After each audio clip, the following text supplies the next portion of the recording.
आंदोलनाच्या संदर्भात बोलताना संजय राऊत असं म्हणाले की आंदोलनाचा मुख्य उद्देश आरक्षण नव्हताच, तर फडणवीस यांना घेरणं हा होता.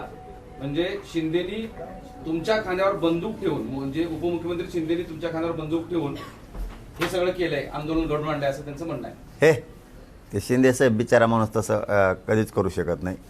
आणि राऊत साहेबांनाही माहीत असेल, ते म्हणले असते त्यांचे राजकीय काही टोले असते.